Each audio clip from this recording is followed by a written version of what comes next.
Okay, how's this for timing? Last week we were down in Florida for the NHL GM meetings. Goalie interference was a huge topic of conversation because nobody wants a disputed call to affect the outcome of an important game. Well, CJ, it happened not once but twice last night. Isles and Jackets in a huge game in a battle for a playoff spot. The Islanders scored two goals that were both reviewed for goalie interference, and they both look pretty similar. One was called good, the other was waved off. CJ, how is the NHL explaining this discrepancy?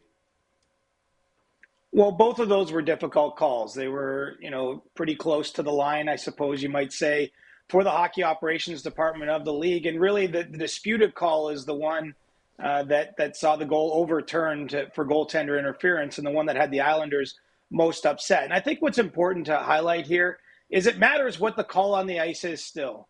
The Situation Room in Toronto is there, obviously, to help the referees, to be a second set of eyes, so to speak. But the call on the ice is important. And in this case, the referees called that a no goal. And I think that's significant because of the contact that they saw with Kyle Palmieri and Elvis Merzlikins, the Blue Jackets goaltender, at the edge of the crease. There was also a feeling upon review of that play that Merzlikins didn't have enough time to get set. And I know there's a version of the events where you can slow it down and you might, have an issue with that. But when the league looked at the real-time version of that video, what they saw was a goaltender didn't have time to reset and play his position in the language that they use. And ultimately, that's why they didn't overturn what was a goal call on the ice. Sure, it's not going to be a good enough explanation for the Islanders. This is part of the challenge when you're making these tight calls, but that's how the NHL saw it.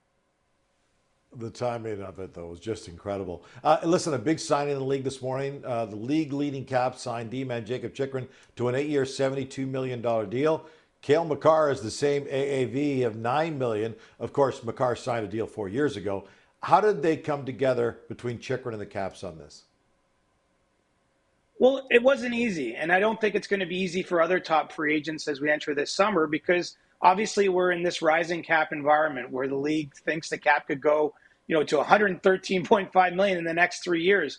That leaves a little bit of unknown on both the player and a team side. But what you had here in Jakob Chychrun was a player who's found a really nice home in Washington, who didn't obviously want to go test free agency. The Capitals really like what they see in him and see a world where he can step forward and be a pillar of their team as they continue to evolve sort of eventually in the post-Alex Ovechkin, post-John Carlson era. And so, over several weeks and months of talks, they finally arrived at this number. And you're right, there'll be some sticker shock there. $9 million for a defenseman, what makes him a top 10 paid defenseman starting next season. But I do think as you see more and more contracts come in, as more free agents embrace this new environment where there's more money to be spent on players, this could end up being a very good deal for the Capitals over time. Looking ahead in the midseason draft rankings, Bob McKenzie said Matthew Schaefer is the overwhelming favorite to go first overall in this June's draft. At this point, the Sharks and Hawks have got the best odds to land that first overall pick. And now we have an idea of when the league may hold the draft lottery, CJ?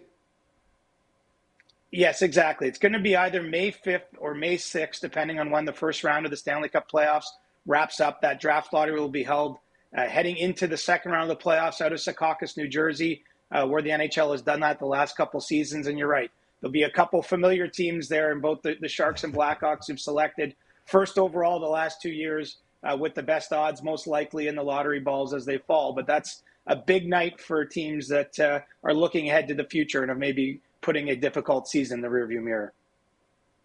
Schaefer looks like an amazing talent. Now, that's the early edition of IT. The full insider trading with CJ and Dregs is coming up on the early edition of SportsCenter.